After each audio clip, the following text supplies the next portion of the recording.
Consegnati stamani i lavori per il restauro e la riqualificazione dell'ex ospedale di Via Atenea per un importo complessivo di 6 milioni e 100 mila euro, di cui già 2 milioni e 600 mila euro erogati dall'Università degli Studi di Palermo.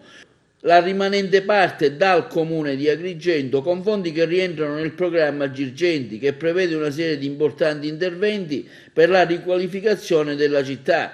Un'ala del suddetto immobile è stata già ristrutturata ed è destinata a residenza universitaria. Il completamento dell'opera dovrà avvenire entro 30 mesi dalla data di consegna dei lavori. Stamani conferenza stampa di presentazione del progetto. Sicuramente questo è un traguardo importantissimo. Agrigento finalmente avrà proprio nel suo centro storico, nel cuore della Via Atenea, questo polo universitario, capite bene? Un polo universitario è un polo culturale, ma anche un polo importante per la rinascita e la riqualifica del centro storico. Dal punto di vista economico anche gli esercenti ne potranno godere grandissimi benefici. Oggi diamo la consegna ai lavori, era una struttura che ospitava l'ex ospedale di Agrigento, poi si è stato trasferito in via Giovanni XXIII, ha ospitato poi una scuola e poi è rimasto per anni abbandonato. Adesso subito abbiamo finalmente concluso l'iter burocratico, chi prima di me naturalmente e poi anche noi, grazie all'Università di Palermo, e quindi oggi ci sarà la consegna dei lavori. È la conferma di un impegno, è un pezzo importante di una strategia più completa che si sta portando avanti da qualche anno.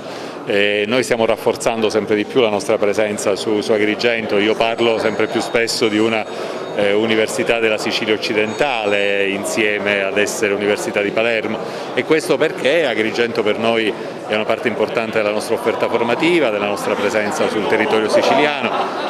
Anche quest'anno partiranno 2 corsi di laurea nuovi e la ristrutturazione di un edificio importante in pieno centro storico ci dà ulteriori possibilità e ulteriori stimoli, quindi è un percorso in crescita. Per fortuna da 3-4 anni a questa parte abbiamo iniziato questo percorso che sta dando veramente dei frutti molto buoni. Ci sono anche novità per circa l'offerta formativa, ho saputo? Sì, partiamo con 2 corsi nuovi per il 21-22, quindi dal prossimo autunno. Rafforziamo andando su scienze motorie e su scienze della formazione primaria, quindi gli aspetti legati all'educazione, che già l'anno scorso avevamo portato lingua, avevamo portato scienze dell'educazione, si conferma una presenza importante. Sono già 7 corsi di laurea grossi, rilevanti.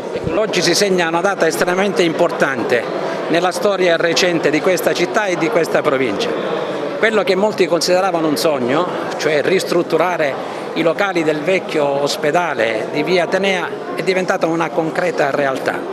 Questo, oltre a rappresentare un esempio fulgido di stretta collaborazione istituzionale fra vari enti, vuole rappresentare, e questa è la cosa più importante, un momento di rivitalizzazione del centro storico, con la speranza che con l'auspicabile apertura dell'ala posteriore del vecchio ospedale da destinare ad una residenza universitaria si possa pienamente rivitalizzare un centro storico meraviglioso, in maniera da farlo diventare, come sono solito dire, il campus universitario del polo dell'Università di Palermo ad Agrigento.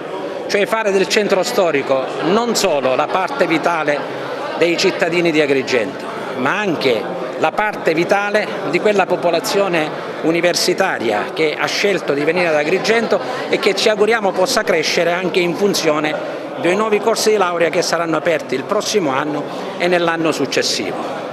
Credo che sia il caso di anticipare, lo farà in maniera più adeguata, più opportuna e più specifica il magnifico rettore dell'Università di Palermo. Penso di poter anticipare che il prossimo anno partiranno 2 importanti corsi di laurea sul territorio non solo della provincia di Agrigento, perché è al servizio di un'utenza la più vasta possibile, quello in scienza della formazione primaria e quello di scienze motorie. Questi 2 corsi di laurea credo che offriranno nuove opportunità di lavoro, nuove opportunità di crescita e di sviluppo di una provincia che sul piano economico, sul piano sociale e sul piano culturale sta vivendo sicuramente un momento di difficoltà. Noi cerchiamo di fare il nostro dovere, quello istituzionale, di assicurare non solo formazione e trasferimento del sapere, ma anche lavorare a quella terza missione che altro non è che approfittare della componente formativa, del trasferimento della conoscenza e del sapere per realizzare una sinergia virtuosa con tutte le componenti di questa provincia.